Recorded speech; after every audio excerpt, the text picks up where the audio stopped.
दीपक में अगर फूल बनता है तो तुरंत ही 3 काम शुरू कर दीजिए। इन 3 कामों को करने से आपकी किस्मत बदल जाएगी। भगवान आपसे बहुत प्रसन्न रहेंगे और आपके सभी बिगड़े काम बनने लगेंगे। दोस्तों, पूज्य गुरुजी ने बताया है कि अगर आपके दीपक में फूल बनता है तो यह बहुत गंभीरता से लेने वाली बात है, क्योंकि परमेश्वर भगवान की कृपा आप पर अब होने वाली है और जो दिक्कतें आपको चल रही हैं वह दिक्कतें आपकी खत्म हो जाएंगी और आर्थिक रूप से आप मजबूत होंगे। साथ ही आपकी जो भी इच्छा है वो पूर्ण हो जाएगी और भगवान आपके घर में वास करेंगे। भक्तों, हमारी बात पर थोड़ा गौर कीजिएगा कि दीपक में फूल कब बनता है और क्यों बनता है।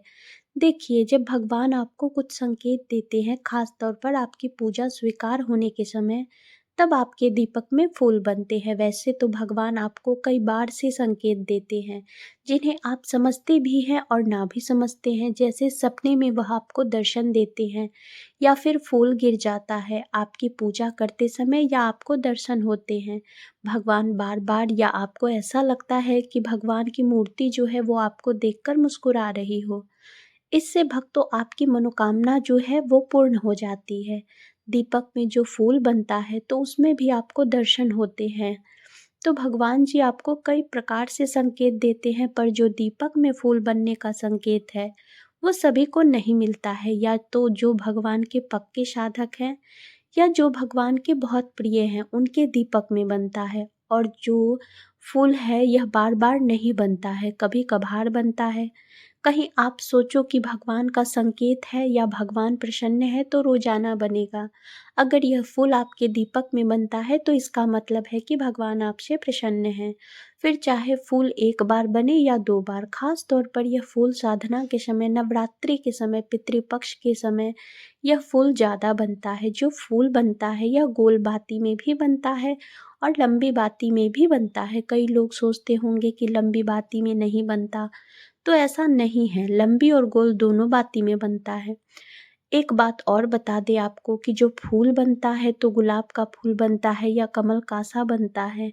कई बार आपको लगता है कि नेत्र बने हुए हैं, कई बार आपको ऐसा लगता है कि चित्र बना हुआ है, कई बार सूर्य किसी चंद्र जैसी आकृति दिखती है, कई बार आपको ऐसा लगता है जैसे खड्ग या तलवार बनी हुई है। तो ये अलग अलग आकृतियाँ अलग अलग देवताओं की तरफ संकेत करती है। जैसे अगर पुष्प बनता है तो माता रानी की सेवा आप करते हैं, और अगर माता काली की आप पूजा करते हैं तो आपको खड्ग या तलवार बनी हुई दिखाई देती है। इस प्रकार से आकृतियाँ बनती हैं। तो आपको खड़िया जो दीपक होता है इसमें फूल जो बनता है वह बहुत महत्वपूर्ण होता है। इसलिए होता है क्योंकि आपकी पूजा से प्रसन्न होकर आपके घर भगवान आते हैं और आपकी दीपक के माध्यम से संकेत देते हैं। दीपक अगर तीव्र गति से जलता है तो भी संकेत है कि भगवान आपसे प्रसन्न है। पर जब दीपक में फूल बनता है तो आपको यह 3 काम बहुत जल्दी शुरू कर देने चाहिए, क्योंकि इन 3 कामों को करने से भगवान जो आपकी चौखट पर आकर खड़े हैं वे घर में आकर विराजमान हो जाते हैं और अस्थायी रूप से आपके घर में वास करते हैं। आपकी तमाम विपदा का निवारण करते हैं, आपकी इच्छाओं को पूर्ण करते हैं और हर प्रकार से आपको सुख समृद्धि प्रदान करते हैं। सबसे पहला काम हम आपको बता दें वह है कि अगर दीपक जलने में फूल बनता है तो उस फूल को आपको जब तक दीपक जल रहा है तब तक नहीं तोड़ना है। जब दीपक शांत हो जाए तो उस फूल को तोड़ लीजिए। किसी चिमटी से आप तोड़ लीजिए और उसमें घी मिलाकर सिंदूर आप मिला सकते हैं। अगर आप हनुमान जी के भक्त हैं या माता काली के भक्त हैं तो उसमें कुमकुम भी मिला सकते हैं या चंदन भी मिला सकते हैं एवं उसका रोजाना तिलक कीजिए। इस तिलक की इतनी शक्ति तेज होती है कि तिलक करने से आपके तमाम कार्य बनते चले जाएंगे। साथ ही सामने वाला व्यक्ति आपके अनुसार कार्य करना शुरू कर देगा। लोग आपके बारे में सकारात्मक सोचेंगे। जिस प्रकार सूरज का तेज होता है उसी प्रकार तिलक लगाने से आपके चेहरे से सकारात्मक ऊर्जाएं निकलेंगी, जो सामने वाले को भी सकारात्मक कर देंगी।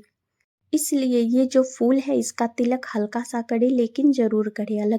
अगर तिलक नहीं कर सकते हैं तो कान के पीछे आप लगा सकते हैं या गर्दन के पीछे लगा सकते हैं, यानी कि आपके शरीर के किसी एक ऐसे अंग पर लगाएं जहाँ गंदगी ना हो और गंदे हाथ ना लगे। तो इस तिलक का बहुत महत्व होता है। अगर नौकरी नहीं लग रही है तो तत्काल आपकी नौकरी लग जाएगी। साथ ही आपको कोई ऐसी परेशानी है जिसका कोई हल बात नहीं मिल रहा है तो हल मिलना शुरू हो जाता है। कोई दिक्कत वगैरह आती है तो हल्की-फुल्की सी आती है, इतनी दिक्कत नहीं आती जितनी अन्य व्यक्ति को आती है। दूसरा कार्य जो आपको शुरू करना है वह यह है कि आपको मंत्र जाप जैसे चालीसा, किसी सहस्त्रनाम पाठ का जाप या कोई सा भी मंत्र हो जिसको आप जप करना चाहते हो आपको शुरू कर देना है। क्योंकि तिलक करने से तो आपको 20 पर ऊर्जा प्राप्त होती है, यानी कि तिलक लगाने से जो ऊर्जा है वह इस समय मंत्र उच्चारण करने की तुलना में बहुत कम होती है।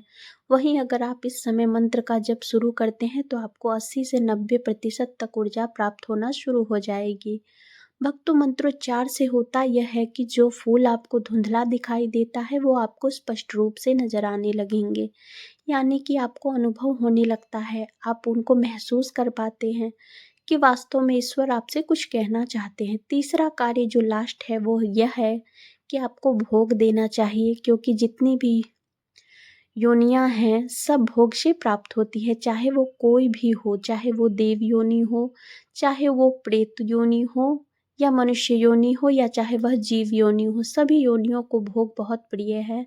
भगवान जो आपके घर में आते हैं तो उनके आदर्श अधिकार के लिए आपको भोग जरूर देना चाहिए। आप मिष्ठान का भोग दे सकते हैं, 2 लौंग बतासे का भोग दे सकते हैं, और सबसे उत्तम है जो सबसे पहली रोटी आपकी बनती है उसमें थोड़ा सा गुड़ मिलाकर भगवान को अर्पित करें और लगभग 15 से 20 मिनट बाद आप उसे घर में बांध दें। एक चीज का विशेष रूप से ध्यान रखिए कि जब भगवान को भोग अर्पण करें तो आंख बंद करें और भगवान का आवाहन करें ताकि वह भोग ग्रहण कर सके। और इस प्रकार इन 3 उपायों का अनुसरण करने से आपके घर में सुख समृद्धि शुरू हो जाएगी। हमारे ऊपर प्रभु की कृपा है। यह हम कैसे पहचाने? तो यह 8 लक्षण प्रकट होने लगते हैं जिन पर भगवान जी की कृपा होती है। लक्षण 1, शांति और क्षमा का भाव। जिनके ऊपर प्रभु की कृपा होती है उनके मन में शांति होती है, वह घोर अपराध करने वालों के प्रति भी गुस्से की जगह क्षमा का भाव रखते हैं। सोचिए, यदि आपकी कोई बहुत बुरा भी कह दे और फिर भी आपका मन शांत रहे तो यह हरि कृपा का सबसे बड़ा संकेत है, क्योंकि क्रोध ऊर्जा को नष्ट करता है और उसकी ऊर्जा भजन और साधना में लगती है, क्रोध में नहीं। लक्षण 2, दोष दर्शन से दूर रहना। अनुसर हरि कृपा पाने वाला व्यक्ति कभी भी दूसरों के गुणों में दोष नहीं देखता। वह ना तो किसी की निंदा करता है और ना ही किसी के दोषों को सुनने में रुचि रखता है। क्या आपको भी ऐसा लगता है कि आपका मन अब दूसरों की बुराइयों से हटकर उनकी अच्छाइयों को देखता है? यदि हाँ, तो समझिए प्रभु की कृपा आप पर बरस रही है। लक्षण 3, भीतरी और बाहरी पवित्रता। जो व्यक्ति भगवान की कृपा से संपन्न होता है वह न केवल बाहरी रूप से पवित्र रहता है बल्कि उसके मन और हृदय में भी पवित्रता होती है। वह छल कपट से दूर होता है और सत्य व सरलता को अपनाता है।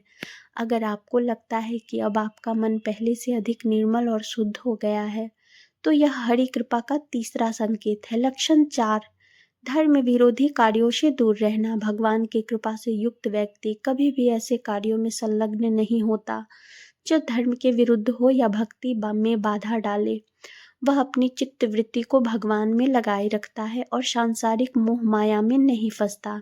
लक्षण 5, अपने भजन का फल सभी को अर्पित करना। जिसके ऊपर प्रभु की कृपा होती है वह अपने भजन और साधना का फल केवल अपने लिए नहीं रखता बल्कि सबके सुख समृद्धि की कामना करता है। वह अपने भजन से दूसरों को भी लाभ पहुंचाने की इच्छा रखता है। लक्षण 6, भजन से भी कुछ ना चाहना। हरि कृपा पात्र अपने भजन का भी फल अपने लिए नहीं मांगता, वह सिर्फ भगवान का भजन करता है। किसी और का सुख सुविधा या लाभ की आकांक्षा के बिना यदि आपका मन अपने स्वार्थ भजन की ओर अग्रसर हो रहा है तो यह हरि कृपा का संकेत है। लक्षण 7, मान सम्मान से असंतुष्ट रहना। भगवान की कृपा से युक्त व्यक्ति मान सम्मान, कीर्ति या प्रतिष्ठा मिलने पर भी उसमें गर्व या अहंकार महसूस नहीं करता। वह सदा विनम्र और सहज रहता है। लक्षण 8, सब पर करुणा पर ममता नहीं। हरि कृपा पात्र सभी जीवों पर दया और करुणा में रखता है परंतु ममता और मोह से मुक्त रहता है। वह सभी से प्रेम करता है लेकिन किसी से भी मोह नहीं करता क्योंकि मोह बंधन का कारण बनता है। तो भक्तों, यह थे 8 दिव्य लक्षण जो यह दर्शाते हैं कि आप पर भगवान की कृपा बरस रही है, आपको भी इसमें से कुछ लक्षण अपने जीवन में महसूस हो रहे हैं, तो समझिए प्रभु की कृपा आप पर बनी हुई है।